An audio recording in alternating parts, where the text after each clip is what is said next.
আমার যারে পছন্দ আমি দেব, তোমার যারে পছন্দ তারে দাও।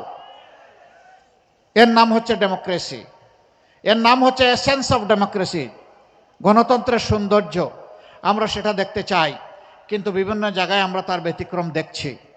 যৌবনের তারুণ্যের শক্তি নিয়ে হাসনাত আব্দুল্লাহ অনেক কথাই ব্যাপারে বলেছে, আমি আর রিপিট করতে যাচ্ছি না। আমি সবাইকে বলবো, এই দেশটা সবার, শুধু আমার একার নয়। সাধারণ মানুষ, প্রশাসনের বিভিন্ন জায়গায় যারা আছেন, আমরা বিশ্বাস করি দেশ আমাদের সবার, সবার দায় আছে। সবার সম্মিলিত প্রয়াসেই আমরা একটা সভ্য দেশ গড়তে পারবো ইনশাআল্লাহ। এই দেশকে এখনো সভ্য বলা যাবে না। যেই দেশে মাঠে ঘাটে পড়তে প্রান্তরে সর্বত্র চাঁদাবাজি হয়, এটা কখনো সভ্য দেশ হতে পারে না। আমাদের অঙ্গীকার, আমরা চাঁদাবাজদেরকে সাহায্য করব। আপনারা বলবেন আশ্চর্য, আপনারা কি আরো চাঁদা বাড়াইয়া দিয়ে সাহায্য করবেন? না, আমরা তাদেরকে আহ্বান জানাই, তোমরাও আমাদের সন্তান, চাঁদাবাজি ছেড়ে দাও। তোমাদের যদি খাদ্যের অভাব হয়, আল্লাহ আমাদেরকে যে রিজেক দিয়েছেন আমরা ভাগাভাগি করে খাবো, তবু হারামের দিকে হাত বাড়াইও না, চাঁদা নিয়ে মানুষকে কষ্ট দিও না। বিদেশ থেকে দেশে রেমিটেন্সের টাকা আসে নিরাপদে, তাই আজই আপনার আপনজনকে বলে রাখুন, রেমিটেন্সের টাকা যেন শুধু নগদেই পাঠায়।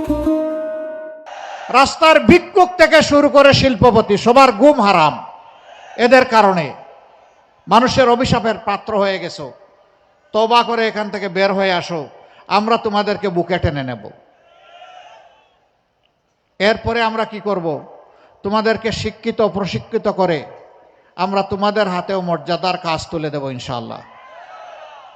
যুবক বন্ধুগণ, আমরা তোমাদেরকে কোনো বেকার ভাতা দিব না। বেকার ভাতা দিয়ে আমরা তোমাদেরকে অসম্মান করতে চাই না।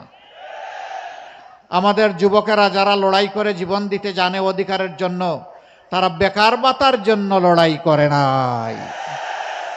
তারা করেছে লড়াই তাদের মেধা এবং যোগ্যতা অনুযায়ী হাতে কাজ পাওয়ার জন্যে। আমরা তোমাদেরকে কথা দিচ্ছি, ভাই ও বোনেরা, তোমাদের হাতকে এই দেশ গড়ার কারিগরের হাত হিসাবে আমরা গড়ে তুলব ইনশাআল্লাহ।